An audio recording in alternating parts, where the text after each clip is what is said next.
মানবতা বিরোধী অপরাধে যখন জামাত নেতাদের বিচার শুরু হয় তখন টবি ক্যাডম্যানকে আইনজীবী হিসেবে নিয়োগ দিয়েছিল জামাত, কিন্তু সেই সময় তাকে বাংলাদেশে প্রবেশ করতে দেয়নি তৎকালীন সরকার।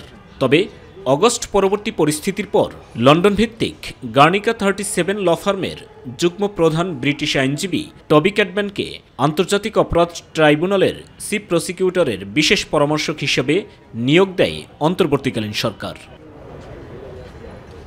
বুধবার প্রথম আন্তর্জাতিক অপরাধ ট্রাইব্যুনালে আসেন ব্রিটিশ এই আইনজীবী। বর্তমানে এই ট্রাইব্যুনালে 4টি মামলায় শেখ হাসিনা সহ 72 জনের বিচার চলছে।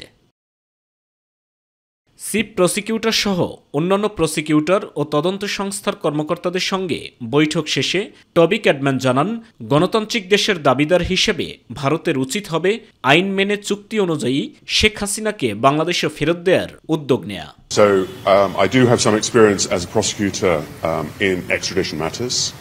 Obviously there is an extradition treaty between Bangladesh and India, but certainly we would hope and certainly we would make a call to India as a democratic state that they respect the rule of law and they respect a lawful and proper request for her extradition when an extradition request is made. Bharat ফেরত না দিলেও বাংলাদেশের সাবেক প্রধানমন্ত্রী শেখ হাসিনার বিচার চলবে জানিয়ে তিনি বলেন, জুলাই আগস্ট গণহত্যার বিচার আন্তর্জাতিক মানদণ্ড মেনেই চলবে।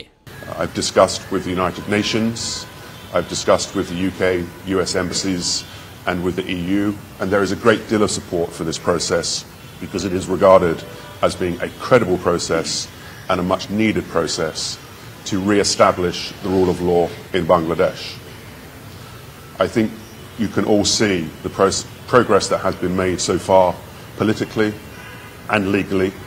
That process will be continued and I will do whatever I can to support this office to ensure that these trials meet the highest international standards.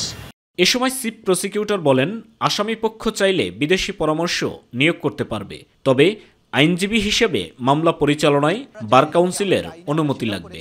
ডিফেন্সের পক্ষ থেকেও তারা যদি এই ধরনের কনসালটেন্ট নিয়োগ করতে চান, তাদের পক্ষে অ্যাডভাইস গ্রহণ করার জন্য সেটাও তারা করতে পারবেন, কিন্তু তারা কোর্টরুমে লয়ার হিসাবে সরাসরি করতে হলে বার কাউন্সিলের পারমিশন ছাড়া করতে পারবেন না। সাইদুর রহমান আবির, মাই টিভি, ঢাকা। আন্তর্জাতিক অপরাধ ট্রাইব্যুনালের